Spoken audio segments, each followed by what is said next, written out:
banning thousands of players over the lucky drop glitch as well as a $5 book of books, scamming content creators and using them to mislead their own players, charging extortionate prices for tower troops and evolutions only to release them again for a fifth of the price, community managers leaving the game as players are neglected and left without a communication channel to the developers, of which they clearly don't care about the game anymore considering players are having their accounts fished left, right and centre. Even Heyday is beating Clash Royale in total revenue. These are a small yet significant sample of some of the events impacting Clash Royale throughout the last few months. It's been 10 months since I foreshadowed the death of this game and it feels like it's slowly but surely limping into its grave, one irresponsible mistake after the next. It's been a year since the Clash Royale player base started openly airing their frustrations and complaints about the game to the developers. Let me repeat that, it has been 1 year and we still haven't seen any significant changes. If anything, Clash Royale has doubled down on the very things that have aided the game in its downfall. Drubian departed the game for Brawl Stars, let's hope this curse doesn't follow him there, whilst the other community managers have left, leaving the community without any real way to reach the developers other than Reddit, which the developers obviously don't really care about. It has become increasingly clear that the game has become geared towards players willing to spend money on the game whilst locking those who choose to play without spending money beneath the shadows of the ivory tower that influences every decision the developers make. Once brimming with passion and ambition, Clash Royale is nothing but a shell of its former self,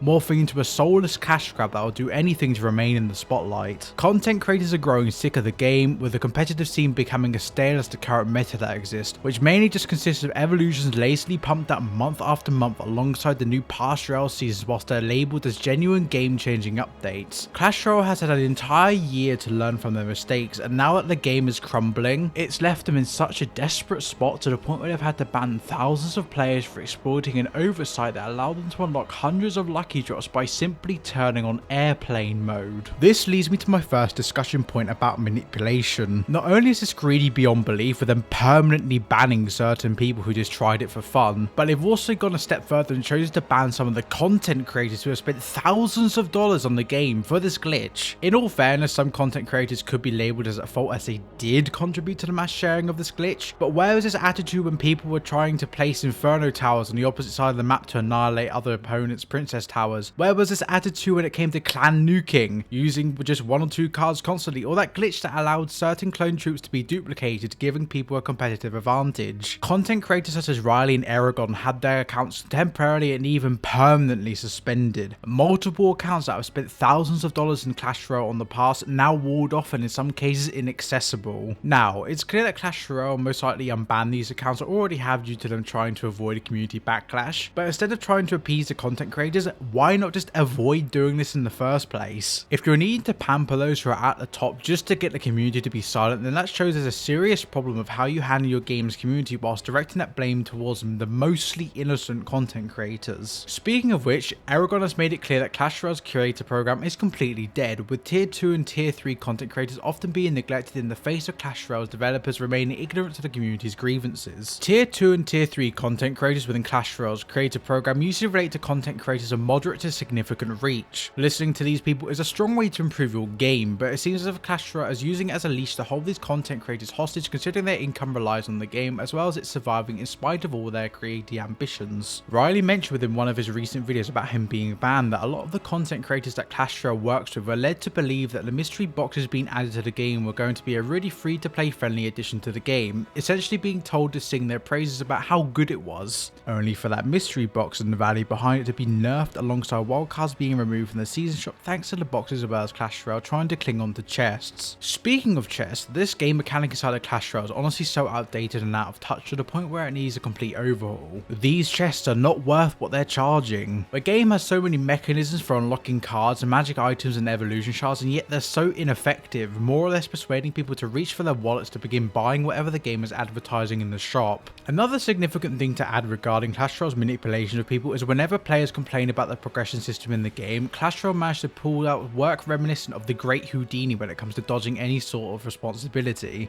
Throughout the past year, although not made abundantly clear to those who aren't looking hard enough, Clash Royale has been increasingly fronting the responsibility of the game's destiny towards the community. Now, I'm all for community input, but I feel like taking criticism from a community that are mostly endorse bridge spam decks to try and win easy games is possibly one of the worst things the developers could do. As mentioned earlier, they have all the choice to listen to their own content creators, but they choose not to. All of this comes on top of the fact that Supercell support is pretty useless and has been known to either randomly, temporarily, or permanently ban people because the game let them purchase something multiple times only for the bank to charge it back. Somehow this oversight regarding the game's programming and the ability to verify payments becomes the player's problem. How? If I'm going to discuss Supercell support when discussing manipulation, then I also need to talk about how unbelievably easy it is to manipulate Supercell support into giving people accounts that don't belong to them. I can't go into details because I would be endorsing account phishing, but people who have left the game reported attempting to log into their account only to find that it was stolen through Supercell support, as those wishing to steal accounts can be incredibly vague, but can still break through the incompetent support team by describing the bare minimum about the account. Not only that, but Supercell support is seemingly trained to act as dense as possible whenever requesting a refund for an accidental purchase or really anything related to handing back money. And if you don't have an incredibly good reason before using your bank's chargeback feature or PayPal's chargeback feature, you will be permanently or temporarily banned, quite like those who exploited that oversight related to a $7 book of books. No wonder why this game is experiencing its deserved downfall. This topic surrounding Supercell support happens to lead me to my second discussion point, focused around Clash Royale's deception of its player base. This game has a routine habit of charging people much more than things are worth by taking advantage of the hyping exclusivity that's involved with certain emotes releasing alongside new evolutions and tower troops. I'd like to argue that this practice is designed to scam the entirety of the player base. Tower troops, in my honest opinion, are more akin to a scam than evolutions, as they don't offer that much dynamic expansion for Clash Royale, and yet they're trying to upcharge you massively for them. Sure, the Cannoneer and Dagger Duchess offer some flexibility, but it's only really niche circumstances. I don't think charging people upwards of $70 for a maxed out tower troop that'll grow old thanks to everyone countering it is really justified. Speaking of the Dagger Duchess, content creators such as OJ also fall victim to this fear of missing out Clash Royale projects onto all walks of life, considering they pride themselves on holding the most amount of emotes, which leads to someone like him alongside community emote collectors generally paying extra for, say, the new Dagger Duchess emote, only for it to release inside of an event for 2 hours of your time and 100 gems, which is a huge slap in the face for everyone collecting emotes. I'm sure many of you remember when the first 4 evolutions were released and Clash Royale had the audacity to charge the common player roughly $140 for all 4 evolutions, as well as the capacity to fully use them. Later down the line, the prices of these evolutions fell with every subsequent release, with it now costing roughly $10 to max out an evolved card compared to the $140 or roughly $35 per evolution when they first released. This practice is still occurring in the present, with ludicrously priced packs designed to trick players into thinking that they're getting something that's good value. And by the way, the whole value multiplier that you see at the top right whenever the shop tempts you with a rather inviting offer, most of it is arbitrary, as Clash Royale just invents the amount of value that there actually is. Do you really think buying evolutions that were already $100 was like 5 times the value? Nobody's paying half $1,000 for evolutions, and I like to argue that even $10 is a little harsh, at least when they're on offer. There's no weight behind these valuations at all, and worst of all, when you tend to reach an arena where you meet the level requirements, you tend to get these extremely terrible offers advertising the first time unlock of champions, which is usually priced around $20. It sounds like a reasonable deal until you realise that Clash Royale have released better value packs in the past, as well as continue to do so in the shop in the present day. Speaking of packs, there are so many of these packs thrown at you when you're new to the game. Instead of providing a fair progression avenue like the game should be doing, the moment you begin playing the game, you have these starter packs thrown in your face. Just finished your first battle? Here's a rather tempting pack to give us trust to treat your wallet well, whilst we give you an overpowered card to blast through your opponents. Just reach the arena, hand us your money or else you'll fall behind. These aren't direct statements, but it feels like a perfect encapsulation of Clash Royale's rather predatory behaviour in regards to persuading players to spend money. If you're wondering, these packs decrease in value the more arenas you advance through, and it becomes clear to most people that they're unskilled. But instead of associating that with being genuinely terrible at the game, their minds are already trained to buy more of these packs that silently promise an advantage, and it leads to the game becoming the epitome of unbalanced alongside pay to win. When it comes to these packs, it's clear that like the evolutions themselves, they're lazily thrown together with some believable value multiplier highlighted so people are psychologically tempted. I remember when that image of the book of books being advertised at $28 with the times 10 value was floating around. There's no way Clash Royale thinks that a singular book of books was worth $280 at some point. This is yet another thing that adds to their deserved downfall as a game. Before I move into the third and final discussion point of this video, I'd like to highlight how truly lazy a lot of the evolutions actually are. These evolutions mostly recycle other aspects of gameplay and combine them, with very little being required to alter the base state of these cards and for them to have their evolved traits. The Knight evolution just reduces the amount of damage whilst he's moving. The Royal Giant just sync up the firing of his cannon with a reduced version of the Fireball or Mega Knight making impact. The Zap just make it repeat and expand 2 more times. Do you get my point about these evolutions solutions just being lazily made in obvious cash grabs now. This manipulation and deception required for a game that can barely outcompete Heyday brings me to my final point in this video,